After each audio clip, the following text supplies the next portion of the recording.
to be honest, I've always loved Thailand. I lived there for several years. It's always a place that's very, close to my heart. I really love the country, and obviously part of me wishes I was still living there, but because of certain circumstances, I haven't been able to do that. So for me, it was nice to do a project not just on Bruce Lee, but obviously one in Thailand. So I thought Big Boss, it was his first film.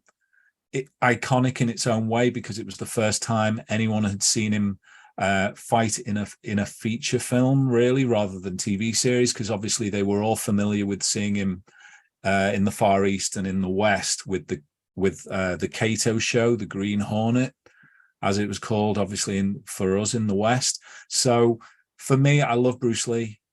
Very inspiring, always have been inspired by him, and I wanted to come up with a project that I could do because there's so many different Bruce Lee documentaries. There's lots of them, and although there's been, I think there was a great documentary done before on the locations, which John Little did, and he did a fantastic job, but I just think it needed updating because obviously that was several years ago. So I thought this is the most viable option. It was a bit during COVID, and obviously I was restricted. I couldn't go to Italy. I wanted to do the Way of the Dragon locations, but I couldn't go there at the time. I couldn't go to Hong Kong, couldn't do Fist of Fury. So really it kind of fell into place that I would do the Big Boss. So that was how I decided to do it.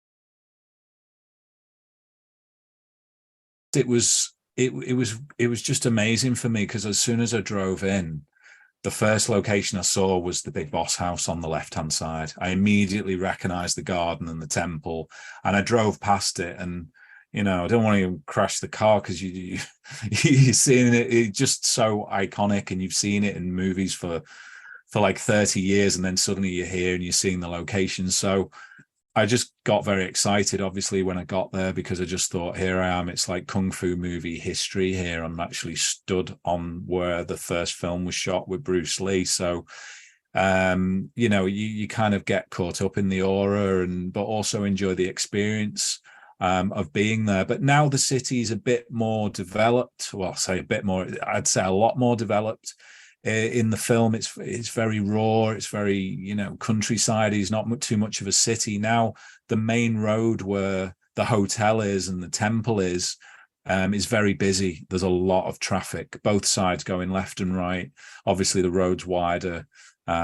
It's getting more of a city, a smaller city, but it's definitely changed.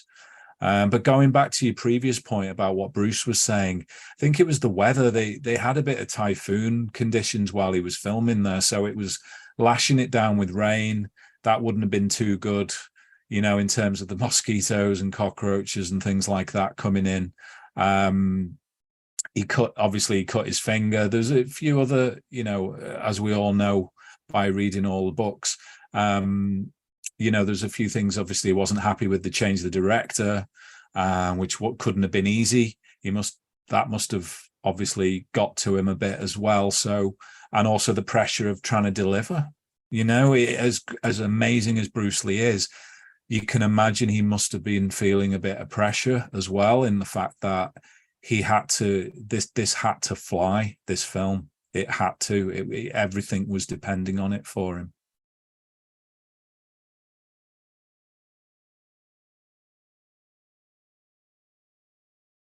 Basically, it was very quiet. I mean, it's a very quiet place, and you'd have to make your contacts before you go there. So, first time I went there, I just went there with just getting the research from books and friends and asking people where these locations were, and I kind of went in a bit blind. So I was kind of feeling my way around. I was walking the streets. I was going in the car trying to find all the different locations.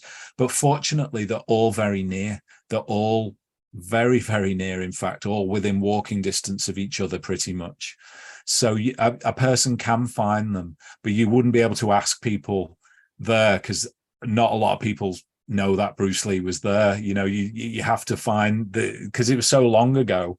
I mean, we're up to 52 years ago now. So Eventually, on the second trip, I made a contact with Eric Klein, who's running a Pak Chong Bruce Lee fan club, and he has his own little van and car that takes you around the location. So he was very helpful in getting me some interviews with some eyewitnesses who were around at the time.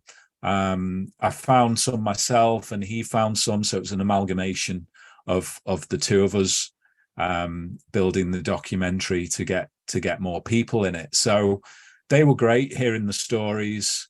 Locations wise, no, you'd have to do your research, I'd say, or make contact with someone who's there, and then you'll be able to go around, because everyone just gets on with the daily life. You know, they're selling fruit, they're selling vegetables, they've all got their own businesses, but at the same time, we're going there as fans. You know, we go there as fans. We'll see the locations, the James Tien fight, you know, the Big Boss fight, the bit with the river where Bruce is sat there scraping the knives. It's all still there, and a lot of it hasn't changed much. Obviously, some has, which you see on the documentary, but a lot of it hasn't. I mean, the Big Boss house is just like, literally, like I've said in numerous interviews, it's like walking on the set. It's just literally has not changed at all.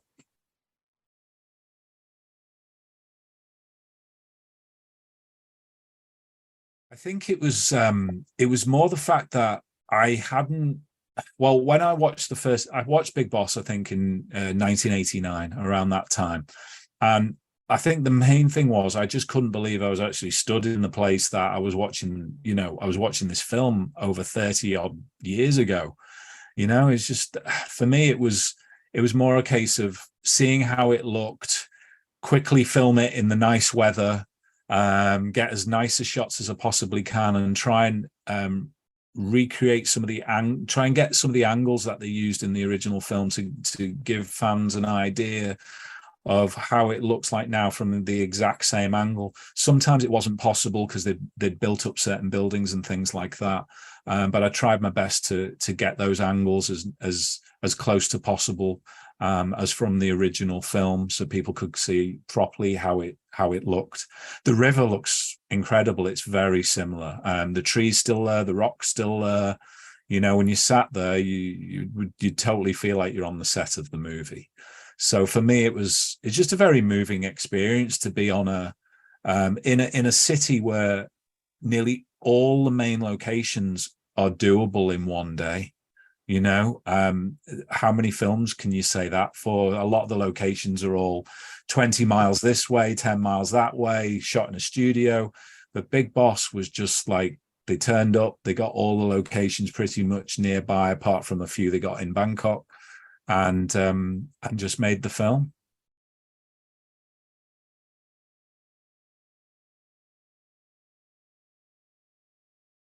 I started off with no script, nothing. I just turned up and I started filming. I turned up, I started filming. I had a couple of people that I found I could interview, such as the previous one of the workers at the New Wan Chai Hotel where Bruce stayed. Managed to get a nice interview with her, which is on the documentary. But there was nothing scripted. It was meant to be just a 15-minute YouTube video of just the locations and nothing else, no interviews. That was the plan. And when I got the interviews, I thought, oh, hold on a minute, maybe I could get more interviews. So I came back to the UK. I assessed the footage that I had. I mentioned to Arrow that I was doing this project. They were very interested because obviously they were telling me about the Bruce Lee box set was incoming. And I decided to go back 6 months later to do one more day, and had a lot of help from Eric in getting interviews with other people. I filmed more locations. So then it all kind of came together more, but I still didn't have a proper script. So I'd put it all together.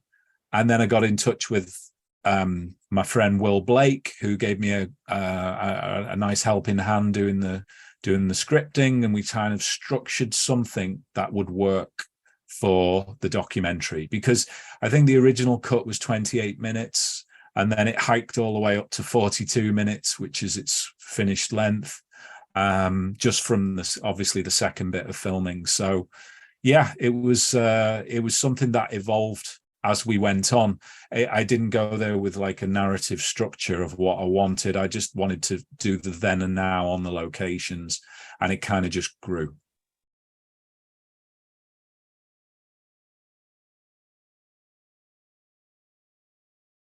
Obviously, I wanted it to get exposure.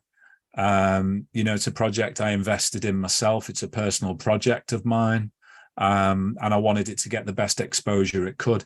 Now, I would have had a problem on YouTube, putting it on YouTube, because I don't have the rights to the Golden Harvest footage. That would have been a major issue for me to show the then and now, and I needed to show the original footage to do the comparison. So it also worked from that point of view because Arrow had the rights to the Golden Harvest footage, so therefore I was able to use that footage from Fortune Star.